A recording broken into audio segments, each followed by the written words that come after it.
अच्छा, इसमें एक सवाल आता है नीमोकोनियोसिस का। हर साल इस चैप्टर से नीमोकोनियोसिस की किसी कंपोनेंट का सवाल आता है, या तो कंबाइंड नीमोकोनियोसिस आ जाएगा या उसकी कोई डिजीज देख लेंगे। नीमोकोनियोसिस क्या है?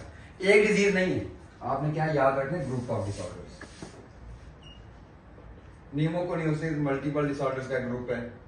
दो चीजें याद रखनी है, इनऑर्गेनिक डस्ट और साथ ही ऑर्गेनिक डस्ट भी याद रख लें। अब हमारे कोर्स में इनऑर्गेनिक डस्ट की डिजीजेज हैं लाइक सिलिकोसिस, एस्बेस्टोसिस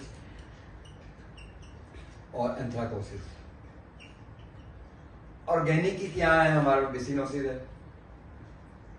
बेगोसिस है और फार्मर्स लंग है।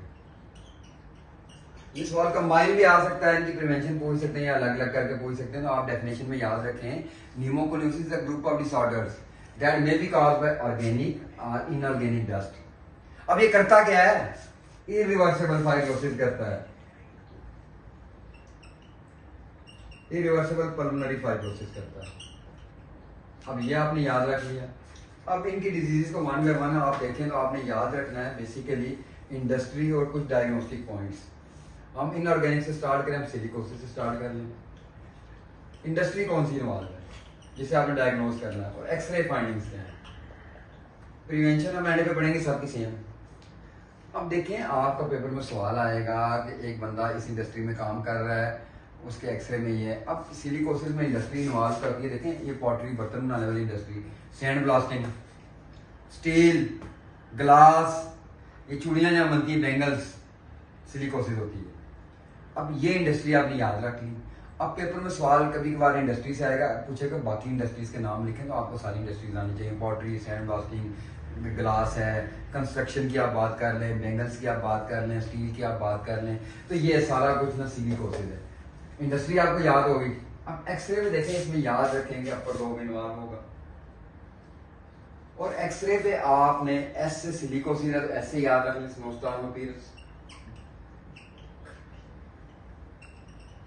तो आप सिलिकोसिस को डायग्नोज कर लेंगे कि स्नोस्टॉर्म अपीयरेंस है, बेंगल्स इंडस्ट्री है, कंस्ट्रक्शन है, आपकी पॉटरी इंडस्ट्री है, सैंड ब्लास्टिंग है, तो आपने कह दिया सिलिकोसिस। यहां तक आपने डायग्नोज कर लिया। अब इसके बाद आता है एस्बेस्टोसिस। देखें, एस्बेस्टोसिस की जो इंडस्ट्री है, बहुत सारी इंडस्ट्री में, ब्रिक लाइनिंग में, आप उसके बाद कंस्ट्रक्शन की बात कर लें, आप शिपयार्ड की बात कर लें, बैटरीज की बात कर लें, फायर प्रूफ टेक्सटाइल की बात कर लें, आप टाइल्स की बात कर लें, सीमेंट की बात कर लें, तो एस्बेस्टोस ही यूज होगा। अब बाज़ दफ़ा मसला ये पैदा होता है कि इंडस्ट्रियाँ तो मल्टीपल शिपयार्ड में तो और भी कुछ चीज़ें आती हैं, तो आप, और माइंस भी हैं इसमें, तो आप एक्सरे फाइंडिंग और इंडस्ट्री को मिला के डायग्नोज करेंगे।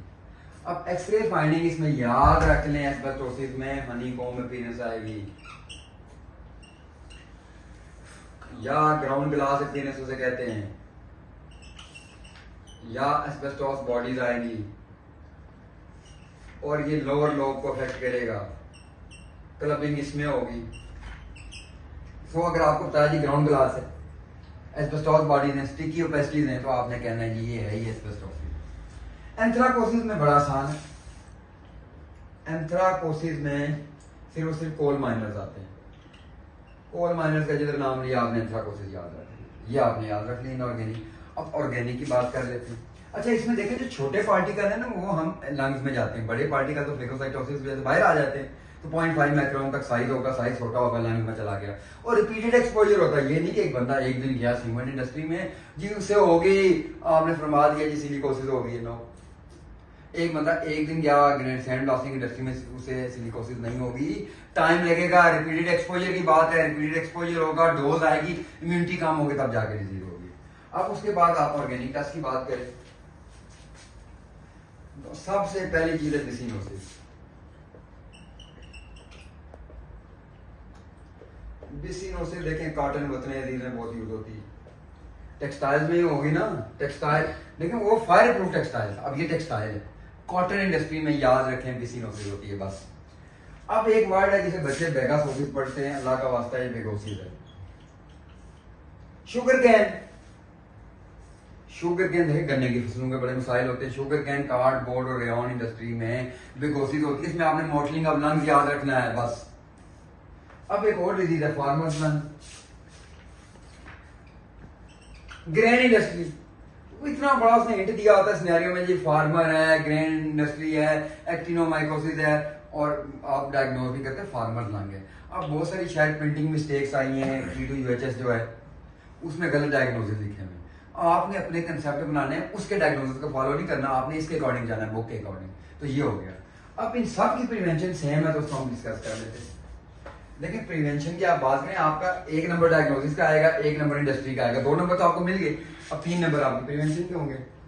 प्रिवेंशन में 3 हेडिंग आपने लाजमी लेनी। Number 1 medical measure, engineering measures, legislative measures, ये तीनों बहुत जरूरी है। लेकिन मेडिकल मेजर आपने सुना होगा कि हम बाहर जा रहे हैं, हमारा मेडिकल होगा। प्री प्लेसमेंट एग्जामिनेशन की बात है, पहले कर लेते हैं। अब एक बंदा पहले इसको लंग्स का मसला आप इंडस्ट्री में तो नहीं लगाएंगे इसमें। प्री प्लेसमेंट एग्जामिनेशन याद रखें, पीरियोडिक मेडिकल एग्जामिनेशन है, एनुअल मेडिकल एग्जामिनेशन है। अब क्योंकि लंग्स की डिजीज है तो एक्सरे करेंगे ना, ये 7 CPC कर दें, दैट्स ऑल। अब उसके बाद इंजीनियरिंग मेजर्स। देखिए एक बंदा जहाँ काम कर रहा है, इंडस्ट्री बिल्डिंग का डिजाइन, आप घर